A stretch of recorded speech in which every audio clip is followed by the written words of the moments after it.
Okay, so you get one of those miniaturized versions. Are you going to get other questions? I got 3 questions here plus an extra one over there. You got someone here going to answer a question? Yeah. Hello. Just stand right there. Stand right there. Do you want to put on a little microphone? Sure. Just so that I can hear you. Okay. Do you want to read that? Do I just read it? Just can stand where the line is. It'll be easier for you. Just read what it says and answer the question. 1,000 plus 40. Now add another 1,000 and 10, and 1,000 more. Add 40. Yeah. Now add 10 more. What is your total? As in just like a random number, or? No, it's not a random number. If you were doing a maths exam, you'd be adding them up, right? All right. Or your homework, or whatever it was you were doing, or your change at the shop or the bank.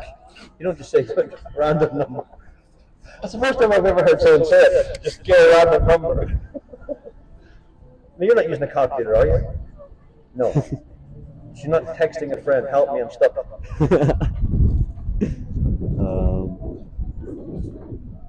Well, do you have an answer? 3,070. What? That's one of those random numbers. I don't often get that answer. Is that just something that came to mind? Are you good at maths? No, I'm horrible. No, that's okay. I am really bad. Well, what's your name? Anna. She said 4,000. You've got the microphone. Listen. I will at least say this. That is the most common wrong answer. Okay. 1,000 plus 40. And you're distracted. You want to have a microphone as well? No. So you're saying... I'm not 100%. I've had a... What? 4,010. That's way off. Okay. So I've had a mathematician from the IT Tralee told me it was 4,000, so, you know, he was wrong. I've had 2 accountants tell me the answer was 4,000, and they probably are looking for a job at the moment. And so they got it wrong. It's not that hard, really, actually. Quite a simple answer. Do you want me to help you? Maybe. Okay, so look, as simple as this. What is 1,000 plus 40? 1,040. Yeah. Okay, correct. Now add another 1,000. 2,040. Correct. Now add 10. 2,050. So far, so good, right? 1,000 more. 3,050. Perfect. Then add 40. 3,090. Okay, and then just add 10. That's 4,000. Is it? Oh no, it's not. What is it? I'm so confused. 3,090. It's that simple. 90 plus 10 is? 100. So what is 3,090 plus 10? Oh, man. 3,110. Yeah. Well, that's wrong. 3,000. I'm only trying to capture people's look on their faces when they're like, no, I'm right, I know I'm right. And then they go, well, especially the way it's written. it's not the way it's written, it's just people make a jump at the very last hurdle. I don't know why they do it. I didn't make this up. I didn't make it up. I got this. I have some miniature versions of it actually as well. Oops. See, I've got some tiny little things here, versions of that. So if people said, I'm in a rush, I can't do that, so I would say, well, take it away with you. Okay? So you can have that just for later on. So let me ask you this. Were you convinced that you were right? No, I had no idea. No, not really convinced. This man's convinced that he was right. No, I wasn't. No? Okay, it's not that hard. They could explain it to you now. Why am I doing this? Because people are convinced they're right when they're wrong. And then if I could say this, if you could be wrong about that, could you be wrong about other things? Maybe. Okay. I actually have something here which is interesting. If I can pull it out. When's the last time you had your eyes tested? Like a month ago. Like a month ago? 3-4 months ago for me. Okay, so if I was to say, can you spot the difference between these 2 cards? One is smaller, one is blue, and one is So red. which one's which? The blue one is the smaller. They're the same size. And if I said abracadabra, They're the same size. What would you say then? Now the red one's smaller. Huh? See, they're the same size. And if you look at it, they're just simply it's an illusion. Okay, that's all it is. See, they're the same size. Now, your eyes can fool you. Can I ask you a question? How much value do you place on your eyes? You've got the microphone, by the way. Oh yeah. How much value do you place on your eyes? Okay, so would you sell one of your eyes? No. Not even for $1 million? No. Like well, euro? $1 million's a lot of money. It is. $1 million's One a eye. lot of money. Just think what you get for 2 eyes. He's got a point. So you wouldn't sell an eye, no? So you I'm value, you value your 50-50. eyes very highly, okay? Well, have you ever heard the expression, the eyes are the windows of the soul? Yeah. Okay, so think about that. If your eyes are the windows of the soul, you value your eyes so much. Yeah. Here's the big question: how much value do you place on the soul itself? You ready? Can you answer that? Can you answer that? I say a lot. I put a lot Meaning of that value it's in your life. Your life. Okay, you'd say a lot. Yeah. So huh? What is it? 1 second. So the answer to that question would be, if you value your eyes so much and you value your soul so much, okay, let me ask you, how much time or thought have you given to what happens to you when you die? Oh, a lot of time. Really? Yeah, So yeah, do you have an answer to that? I hope I go to heaven. Oh, okay. If I, yeah. Okay. If A lot of God's people are will, I hoping hope that I go way. to heaven. Yeah. Probably all the religious people on earth. That's why they are religious. But Yeah. how can you be sure? Is the question. Okay, going back, let me just pause there for a second. It is, the answer is 3,100? Huh? You said 3,110. No, I did not. I said 3,000. I have it on camera. Okay, so you don't know the answer to that one. But not right now, but What? I can't do it right now. Okay, but I did hear that. No, 3,100. Did you hear that? 3,100. Did you hear that? Did you hear that? Yeah, it's okay. But still not, that's the answer. Plus 2,000, 3,100. As long as you're happy. No, I'm asking you, is that it? Because 3,100, that's all. Okay. So, Thank you very much. okay. I'm gonna go. Take these cards with you. Okay, so do you want to answer a different question? Okay. Oops. Now I won't be able to capture your voice on camera because you're too far away. Okay. I don't know if they can't even see you. Look at that. I don't want to be. Oh, you don't want to be? That's all right. That's okay. That's just in case people are saying, what's going on?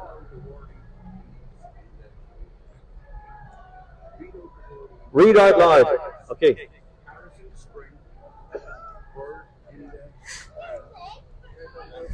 Well, that's what most people say, isn't it? But obviously there's something wrong with that. How are you doing? What's on now? How are you? Good to see you. People often mistake when they make readings like that, okay? So what does it actually say? Paris in the spring, bird in the hand, once in a lifetime. Are you familiar with those words? Are those Bird in you're, the hand is better than two. yeah, that's probably why you didn't read it correctly. Maybe. Look carefully. Paris in the spring, Oh, I see it. I see it. bird in the hand, once in a lifetime. It's amazing how your eyes can perceive it. Yes, and there's a reason why I'm asking that, because if you could be wrong about reading that, I'm a preaching. People can say, I've read the Bible, I know what it says. No, you don't. You probably missed the point. And then we can go into a kind of a conversation, like I did with that guy, about, like, do you know what happens to you when you die? Is there a God? Is there an afterlife? Do you know where you're going? He said to me, I'm hoping I'm going to heaven. But so is every other religious person on earth. They're hoping. But have they any guarantees? Have they any guarantees? I think faith is for people that don't have Faith or faith? faith. What, sorry? Faith. Faith. Faith. Yes. Their own faith. Is for what? Faith is just to keep them going during the day, man. Well, the same could be said for those who have got no faith. They say, I don't want to. Just leave me alone. I just want to do my own thing. Isn't that their own faith? It is a faith of sorts. You know? So we've all got one. Yeah, I think we all do have. I mean, the thing is, the question is. What we read can be interpreted as wrong, what we read can be interpreted as right. That's right. So, All right. I have a question for you, Gara. You want to answer? Okay, come on. be on camera and all that. Just take this little microphone to help me record it, and if you could just stand there where that spot is, put you on the spot. Where are you from? Kildare. Kildare, so you're on holiday then? Yeah. All the way in Killarney. Yeah. Well, you can either answer this question here, you see that on there? Yeah. And read out loud what it says in the three triangles. Paris in the spring, bird in the hand, once in a life. And like I said to the last guy, are you familiar with those sayings? You've never heard of them before? Like Paris in the spring, a bird in the hand's worth two in the bush, once in a lifetime. Yeah, no, that one. But sometimes people are so familiar with reading something that they don't really read it, and so they make mistakes, right? Yeah. And what does it actually say? Paris in the spring, bird in the hand, once in a lifetime. And that's the second time you read it. And yet it says Paris in the spring, doesn't it? Bird in the hand, once in a lifetime. See how that is? Yeah. People can read things. If I give you some literature, you can say, oh yeah, I read it, but did you miss maybe what was being said? I'm doing a bit of street preaching the gospel, and yet people say, oh yeah, sure, I know all that. I've heard it all before. Or they might have said they've read the Bible or whatever, but then on further investigation, they might have missed the point. Yeah. Okay? So a quick question, you don't have to answer these questions if you don't want, but have you ever read the Bible before? No. So you wouldn't know what it's about? You must have some sort of an idea. Like if someone says, here, have a Bible, where would you go? Like you've seen one in a hotel room? Yeah. Did you know, by the way, that the Bible is the world's top-selling book? It always has been. Like since it was ever printed, it's been the #1 bestseller. Yeah. And secondly, did you know this? That the most shoplifted book in the entire world is... Why would that be? There must be people desperate to get their hands on it. And hotels, hotels seem to stock them, but people take them from the hotel room. And you've never read it? What do you think it would be about? Well, if I even said the words Holy Bible, which is usually said on the front cover, what do you think that means? God, because the word Bible means book, or in fact it's books. This is the Bible, for example, right? This is looks like a book to you, right? Yeah. Especially camouflage book, but it's actually got 66 books in it, okay? Written over periods of years, lots of years, by different authors or different writers. Okay? And it's Holy Bible because it's the holy Word of God, not like any other book on earth. Okay? Think about that. If God was to write the book and send it down, and everyone said, it just arrived. Can you imagine? And yet, you've never read it? Okay. Well, here's something for you then. There's a little Gospel of Mark's. It's not the whole Bible, obviously, because it takes a long time to read the whole Bible. But if I was to ask you the overall message of the Bible, do you know what it is? At all? It is the message about how God had made a promise from the very beginning of time to fix this world by restoring its people, by bringing salvation to people, to removing their sins and having a relationship with God. I mean, if you wanted to think about that, the creator of the whole universe wanting to communicate, to speak to you, to have a relationship with you. But because of our own sinfulness, our wrongdoing, it blocks us. It's like a big barrier. I'm not trying to stand talking to you, but there's something in the way. Okay? It's getting in the way. Our own sinfulness gets in the way of our relationship with God. And religion tries to get around that some way. We'll try to get to God some other means, try to be a better person, live by rules and regulations. But the answer is that God himself came into this world, lived as a man, took upon himself human flesh. His name's Jesus Christ. He died on a cross, rose again the third day, and by trusting in him, those who trust in him, God removes their sin, allows them to come and approach him and have a relationship with him. He can be called their God, they can be called his children. That's kind of it in a nutshell. Okay? So there you go. Any questions? No. No? Well, you didn't say an awful lot anyway. You're just a listener. Yeah, very good. Well, listen, you don't often see people like talking like this on the streets, do you? And it's not like it's a popular thing. Otherwise, everyone would be doing it. Right? Yeah. But there is a very important message, because here's the reason. People, at some point in your life, you're going to die. Okay, and do you ever ask the question, like, what actually happens when death comes? And it doesn't have to be at the elderly. I mean, if you think, well, I've got 80 years to live. I'm guessing you're in your teens. 20. Well, very good, right? So people think, I've got all my life to live. But you don't know, do you? There are road traffic accidents happening all the time. People die of all kinds of things. And then I've looked into a casket of a dead person and I thought, where do they go? What actually happened? Is this really the end? Or is there something after this? Yeah? And these are the that's why there's so many religious people on earth. I mean, there's 8 billion people on earth, right? A good percentage of them are religious because they're looking for answers to those things. Okay? The scriptures we have would tell you that it is appointed unto mankind, to die once, and after this there's going to be a judgment. So the thing is to prepare for that. What's your name? Emma. Emma and Cara. Emma and Cara from Kildare. You've got to go and think about that. Maybe read this gospel.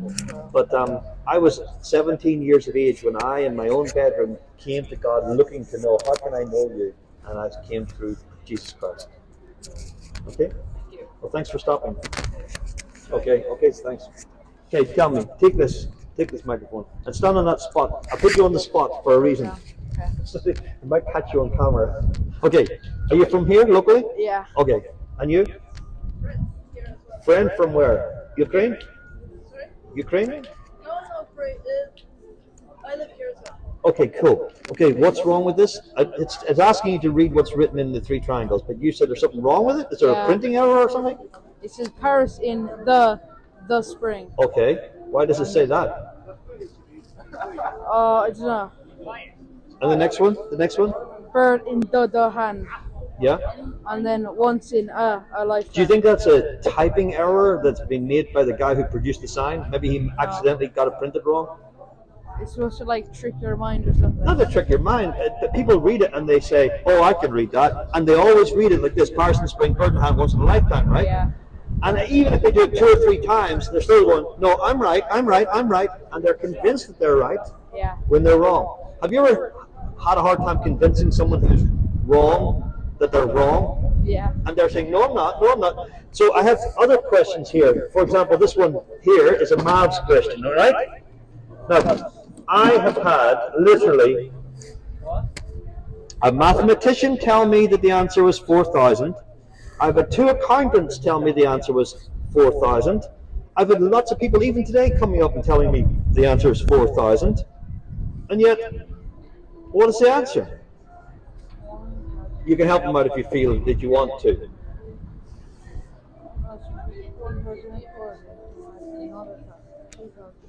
Hello?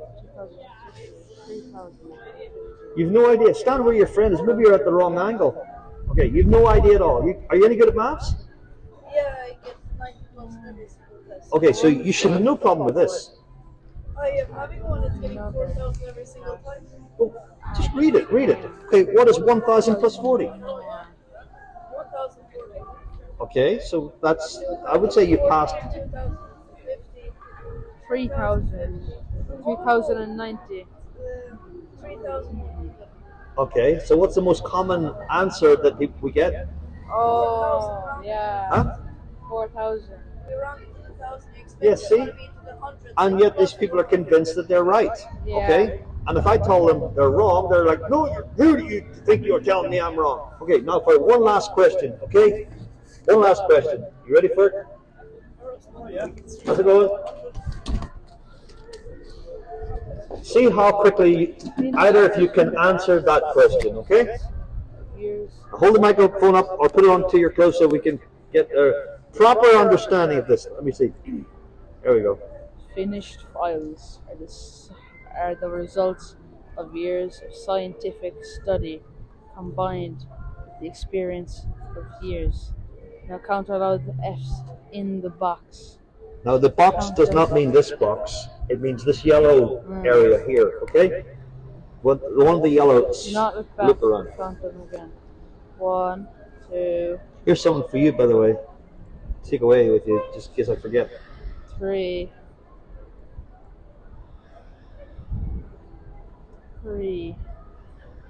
He's not giving a quick answer, but what's your answer? 3. 3, very good. And how about yourself? 3. Well, if I was to tell you that the most common answer is 3, what would you say?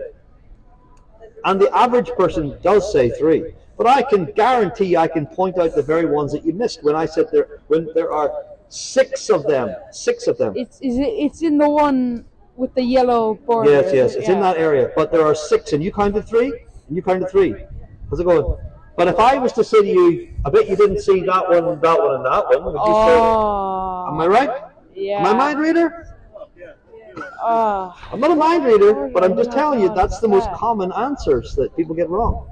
So, why am I doing this? Do you wonder why I'm standing here doing this today? Kinda. Okay, I'm doing a bit of street preaching, as in using the Bible, that sort of thing. But my point of using this is that because someone can say, I've read the Bible. I know what it says. You don't have to tell me what it says. And I say, well, perhaps you may have missed something. Is it possible? Perhaps you've read it and you've kind of thought, no, I know what the message is all about, but you don't. So I have to ask a follow-up question, these type of things. If I was to say to you, hey boys, hey lads, have you ever read the Bible before, or any of it? What would you say? Maybe a bit, yeah. Okay. Do you think you understand what the message is all about? No. Not an idea? If I would say, put it in a nutshell, like a sentence, like that sort of a sentence, what is the general message? Be kind. No idea. See you tomorrow? No idea at all? Be kind. Be kind. That could be summed up in 2 words. Yeah. Gosh, what did you waste all that for? Wasted paper. Be kind. Yeah. Well, that might be a good summary. Oh, no, it's got to be more than that, of course. And the question is, even if it was just that, could you live up to it?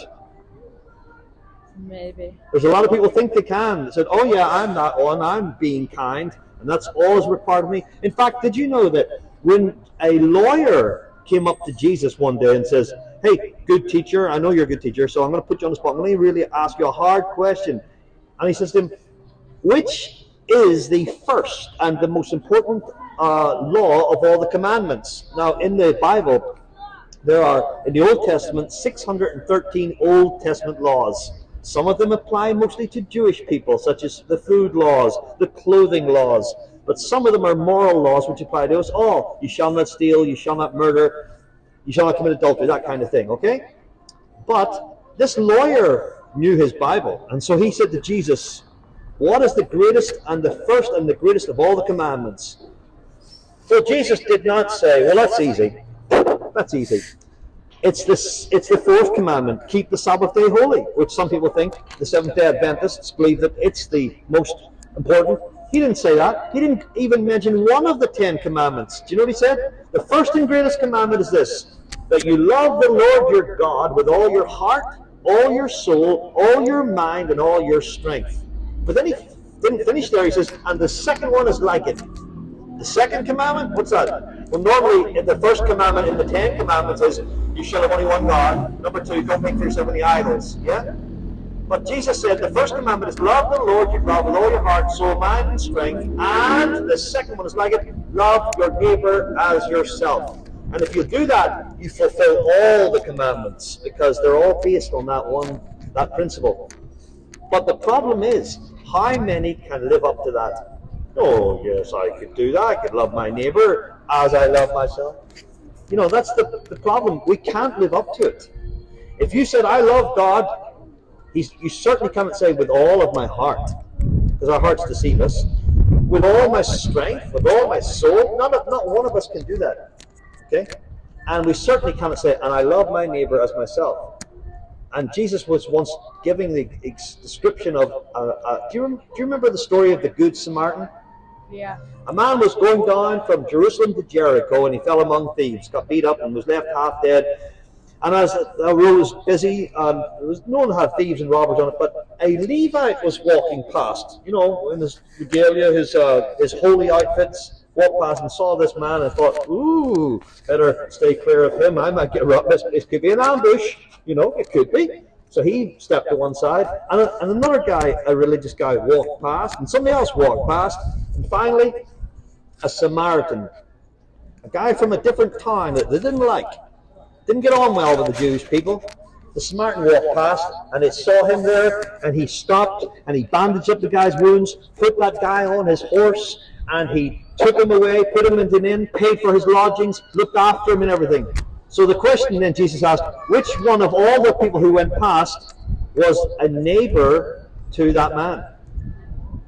It's the Samaritan. The Samaritan. And the guy who answered it said, I suppose the guy who stopped, didn't even mention the Samaritan because he didn't like Samaritans. So the point of all of that is this. You might think, I think I'm doing okay. I'm a good person. I think I live according to God's laws. We all fail completely. Okay? And the reason why there only is one person who ever fulfilled the whole law to the letter, and that was Jesus Christ. And what happened to Jesus when he fulfilled all the law? They put him on a cross and they crucified him. Was he guilty of anything? No. He was the innocent one. What was he doing that for? If you were to ask him, he would have said, I'm taking your place. I'm not doing this for myself. I'm doing it for your benefit. I'm taking the punishment, not of the Romans. That's just one thing. I'm taking the wrath of God into my heart and soul for your life so that you don't have to face the wrath of God. I'm bearing it for you. If we only knew who Jesus was, he bore the wrath of God. Do you know what? Not one of us could stick the wrath of God for a second. It would be like, imagine standing there and the whole of the Pacific Ocean fell on you. That's only a taste of God's power, God's wrath, his judgment falling upon. There's only one person who could ever take that, and that was Christ. That if we reject Jesus Christ and say, let me stand on my own one day before the judgment seat of God, you will face the justice of God. Okay? And this, some people think it's a laughing matter. Okay, but you need to think about that if you need to get right with God. So I'm going to give you these just as a follow-up. What's your name? Zara. Dara and Jiva. Jiva. Jivo. Jivo. Yeah. Sounds Spanish or something, is it? Croatian. Croatian. Oh, okay, very good. And of course we have our friend here who stopped. Hello, this young lad here. How's it going? Did you want to answer the question? Yes. What is what are you doing? Well, they'll tell you I'm kind of sharing the gospel with people, trying to help people understand that, but in a light-hearted way, trying to show people there's a sort of a connection. Okay? Yeah? Where are you from yourself? I'm from Killarney. Okay, here, hold this little microphone if you wish to. Okay. You're from Killarney. Yeah. And have you ever had an interest in spiritual matters? I have a couple of friends who are into it, but I've never seen it. Okay. But I guess I could learn. It's good to even think about it as a young person, isn't it? Because, I mean, you don't want to say, when I'm on my deathbed, when I'm about 150-year-old, then I might consider what might happen to me when I die, if I die. Well, hurry up and die, will you? Yeah. You know what I mean? But if you think about it, my life lies ahead of me. I don't know where I'm headed. I don't know what my purpose in life is. I don't know what I'm here for even. And there's the reason. Because we encourage people to read the Word of God. God's Word to us, the Bible. You see? Yeah. Now, have you any questions that you've longed to have an answer for? I do have a question. Yeah? So, what makes people realize that I might be like that? What attracts people to this sort of religion? Well, I believe that there's a certain drawing that God does on people. Just like a moth would be drawn to a flame. Just like a bird is drawn to worms. Or just as bees look for nectar, okay? There's something that you're looking for, okay? But you maybe say, I don't know what it is. So some people are searching for fulfillment. Some people are looking for answers. But others are actually just saying, I just want to know what's my purpose in life, okay? But the thing about it is, what's very strange is that the Bible tells us that there is nobody seeking after God. Really? Yeah, not one. So when you think about all the religions on the earth, okay, they may be seeking something, but according to Paul in Romans chapter 3, there are none who seek after God. So. But how about this? If God comes seeking after you, what if God says, I'm looking for you? In the Garden of Eden, for example, I don't know if you're familiar with that, but the first two humans, Adam and Eve, they did wrong. They rebelled against their Creator, and they went hiding in the garden. It was the first game of hide and seek, as far as I know. Okay? But guess what? They didn't say, it's us, you're on it, you've got to try and find God, okay? And they weren't looking around behind every bush saying, well, he might be hiding around here somewhere. They didn't do that. But it was God who came looking for them. And walking in the garden, you hear God saying, where are you? Oh, we're hiding. Why are you hiding? Because we did what we weren't supposed to do, and we're feeling bad, okay? So God comes looking for his man, his woman, his children. He's looking for them. If you're one of his sheep, for example, the Bible says also this, the good shepherd is looking for his sheep, and his sheep hear his voice, and he calls to them, and they answer him. Where are they? They could be scattered all over the world, okay? But as preachers go out on the streets like this, those who are his sheep hear his voice. And they go, I don't know why, but I'm sort of drawn to what is being said here, okay? And then they'll come and say, okay, I want to know the God of all creation. And then we've discovered that there's something gets in the way, okay? So say, for example, what's your name? My name's Rowan. Rowan? Yeah. Okay, supposing we were trying to have a conversation, right? But there was this big thing in the way. Yeah, I can't really talk to you then. Yeah, exactly. There's a barrier, right? And it gets in the way of relationship and conversation and that sort of thing, right? But that's what the Bible tells us. Your sin separates you from God. Supposing you said, I want to know God, and then you said, is he like Ronald McDonald, or is he what sort of a God is he? And then you discover, actually, he's a holy God, who you couldn't come near him. Imagine, I'm going on a trip. Where to? The sun. Oh, the sun? Well, surely you'll get burnt up. Yeah, you would get burnt up if you went to the sun, right? Now, supposing you said, I'm going to meet God, and you discover, like the Bible says, our God is a consuming fire. He would burn us up. Okay? Supposing you said, okay, let's say I want to approach unto God, and he says, I'm so holy, if there's any sin in my presence, I will destroy you. Yeah. Well, then you couldn't have come near to God at all. So what does he do? He has provided a means by which you can approach him, but you must come on his terms. And Jesus said, no one comes to the Father except through me. That's what he said. This is in John chapter 14, verse 6. He says, I am the way, the truth, and the life. No one comes to the Father except through me. So there's no other way. Every other religion is wasting its time, isn't it? Unless Jesus is wrong. If Jesus is saying, well, I thought I was, or if they said, no, you couldn't be, right? Even Oprah Winfrey. You know, Oprah Winfrey, on her show, she said, there can't be only one way to God. There can't be. She said that. But if Jesus is saying, I am the way, he's not saying I am a way. He said, I am the way, the truth, and the life. No one. That means there's no exceptions. No one comes onto the Father except through me. And the reason being, I'll tell you real quickly, in the Old Testament, the people couldn't approach unto God. So what God told them is to slay an animal, let's say a lamb or a ram, and offer it as a sacrifice, and its blood would be poured out. And he says, but if you'll do that, I will allow you to come unto me, and you can transfer all your sin and all your guilt onto that animal and sacrifice it. There were so many complicated ways in which they could come to God. And that was the only way. But then, in the New Testament, we have Jesus, and John the Baptist saw him and walking past, and you know what he said? Look, everybody, behold the Lamb of God who takes away the sin of the world. So he was saying, all those sacrifices before mean nothing. Here is the Lamb of God, who doesn't just take away the sins of Israel, God's people, but of all the people of the world who trust in him. All those, no matter what your background is, if you trust in him, he'll take away your sin and allow you to be able to approach unto God. So I discovered when I was 17. Now I'm guessing you're about 15, are you? 14. 14, yes. I was not too far off. I was 17-year-old when in my own bedroom I called unto God, asking God to forgive me, to change me. I want to know this God. It happened in there, in my own bedroom, praying. And I think that if you went home and did that and said, I'd like to know this God, I feel like there's I'm looking for something. I don't know what it is, but I want to have answers. I think if you were to do that and call out to God, He would answer you. Because the Bible does say this, that whoever calls upon the name of the Lord will be saved. Okay, I guess I'll try that. Okay, well, it's not a matter of trying it, but just do it. Okay. Okay, thanks for stopping, Rowan. Okay, Thank you, see ya. okay, all right. Oh, hello there. How's it going? Did I see you earlier on? Yes.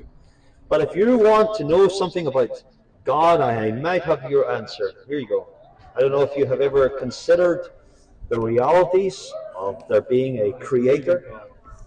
But hold it, hold it. Aren't there a lot of religious people in the world? And a lot of them will say they believe in God. And if you press them a little closer, you might discover what could that God be? Because I heard a guy say this. One guy, John Calvin, by the way, he said this: the heart of man is an idol factory. We're very good at making gods ourselves. But what would your definition be? For me, God is someone who creates everything. Yes. Now He's watching on us and see who will go to heaven. It's all on our own what we do. Well, tell me this. What's that in your hand? Is that a microphone? Yeah. You're going to hold this a second, just for 2 minutes. Tell me. So you believe in there's a creator, Yeah. okay, and that there's an afterlife. Yes. Okay. Who do you think will go to heaven? Those who did good deeds. So do you earn yourself a place there? Yeah. Why do you think that? Because if I don't do anything good, like I'm walking here, someone falls. Yeah. And I said, no, I don't care, I just go pass by them. Yes. And in afterlife, when God is in front of me, He asked, why didn't you help? You could. You didn't have anything to do. Well, it's good to do those things. Yeah. But wouldn't that mean that heaven or paradise, whatever you want to call it, would be a place where I know you, I know why you're here. You're here because you're that guy who helps people up. You earned your place here. Yeah. But you will never see other people here because they were not those people. So there would be maybe people who are boasting in heaven how good they were. I'm here because I was such a good person. Yeah. See, this is the problem. And I tell you this based on our Bible, okay? That Paul said these words in Ephesians chapter 2, for by grace are you saved through faith, and that not of yourselves. It is the gift of God. So you see, there are some people who think I earned it, I worked for it, and others realize that it was God's gift to me. Yeah. And because of God's gift to me, I do those things that you're referring to, but not to get God's gift. Supposing I said to you, hey, I'm just going to give you €1,000, okay? It's a gift. Yeah. What do I have to do for you to, if you now said to me, okay, now what do I need to do for you? I said, maybe you didn't understand, it's a gift. Yeah. Okay? Now, if after I give you the gift, you saw some thing that you could do for me, then that would be fine. That's not a problem. But you're not doing it to get the gift. You understand? Yeah. So there's a big difference. Religion, no matter what it is man's attempt to try to earn his way to heaven. Yeah. But the biblical way, it is a gift from God to you. And out of your appreciation for what He's done for you, you live a life that is changed. You understand? Yeah. Okay, so good. And what's your name? My name is Omar. Omar. Yeah. Okay, Omar. Well, very good. I'm Michael. I have a YouTube channel, and some of these things I will put on YouTube later on our YouTube channel. Can you blur my face? I can try to do that. I'm not very good at it. No, I just don't like attention. Nobody does. But I don't think you're going to find you're not going to have worldwide fame or anything. No, I just don't. Okay, I will do my best. I will review that. Okay. Well, thank you for stopping.